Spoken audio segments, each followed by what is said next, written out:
This analysis utilizes data collected from Lebanese participants in the Arab Barometer survey and will employ both regression and hierarchical regression to determine the effect of support for Western values, level of education, religion, and gender on support for gender equality. Academics and institutions such as the World Bank have largely agreed that promoting gender equality is essential for economic and social development. This argument has heavy implications for countries like Lebanon that rank only modestly among the world's economic powers and have a questionable record with supporting female equality. The dependent variable in this analysis is support for gender equality. This concept is created using an index of 7 indicators. The alpha for the index is 0.7988. All indicators produced an alpha if deleted score that would lower the value of alpha if removed from the index, with the exception of the 2 highlighted indicators. I have chosen to keep them in the index because they express important aspects of the concept by assessing the extent to which the respondents believe women to be capable of tasks requiring immense skill and intelligence, either in the workforce or in their studies. The first independent variable is support for Western values. I hypothesize that the greater the degree to which respondents disagree that Western values are harmful to Lebanese citizens, the more likely they will be to support gender equality. I expect to see this result given that women's equality rights have been more greatly institutionalized and have a longer standing tradition in the West than in the Arab world. This is backed by some empirical evidence. Lebanese women only gained suffrage in 1953, far later than most Western states, and still face challenges to secure rights that have been a long-standing part of the Western tradition. The second independent variable is level of education. I hypothesize that the higher the respondents' level of education, the higher their support for equality will be. The assumption behind this hypothesis is that women with higher education will have greater monetary ability to support themselves and become less reliant on men such as parents, brothers, or spouses. For men, higher levels of education tend to increase male interaction with capable, intelligent women, which could decrease any notions of female inferiority and in turn increase support for equality. I hypothesize that being a member of a denomination of Islam will be negatively correlated to support for gender equality.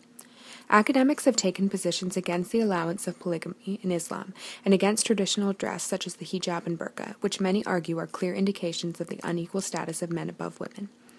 Ziba Mir Husseini argues that the traditional conception of the hijab and the burqa are founded upon 2 jurist principles that define the female body as a source of shame and which states that women are a source of chaos in society.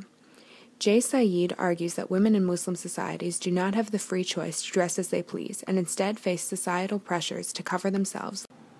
There is some evidence produced in the regression to suggest that support for gender equality and level of education are correlated, given the beta of 0.171.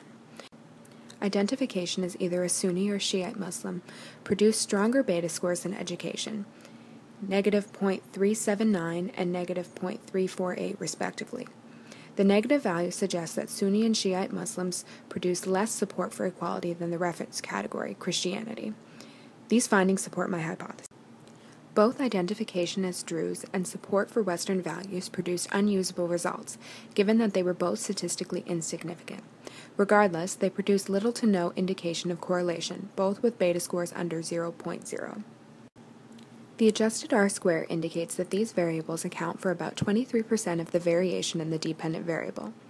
Comparisons of the beta values indicate that much of the variation is likely due to the effect of religion on support for gender equality, particularly identification as a Sunni or Shiite Muslim. While level of education had a weaker influence on the dependent variable than religion, its contribution to the explanation of the variance is noteworthy. Theoretically, the independent variables appear to be different enough that they could not be measuring the same concept, with the exception of the religion variables, particularly the Sunni and Shiite categories, which are measuring 2 denominations of the same faith. This theoretical evaluation is reaffirmed by the tolerance results from the regression.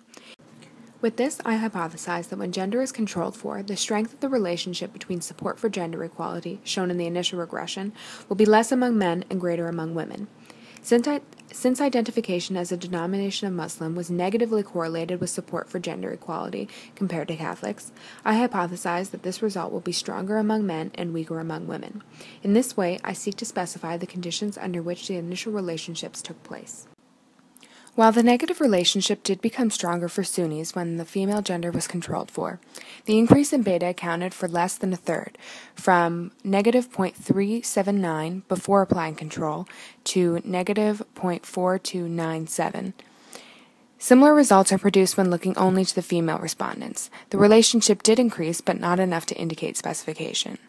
The results for Shiites were even less, staying largely the same across genders. The results indicate replication. In terms of education, the results in the regression in which females are excluded does produce a lower beta score of 0.114 compared to the initial regression results, which yielded a beta of 0.171. The replication of results produced for religion is not particularly surprising, as my rationale for arguing that the Muslim faith may be negatively correlated with the support for gender equality has been the source of fierce debate. While I still believe that some aspects of Islam do not necessarily encourage gender equality, I do believe that many Muslim women make the choice freely to engage in these activities. This may explain the regression results. Some aspects of Islam do place women in a position of inferiority, which is why we see a negative relationship between support for gender equality and being a member of Islam.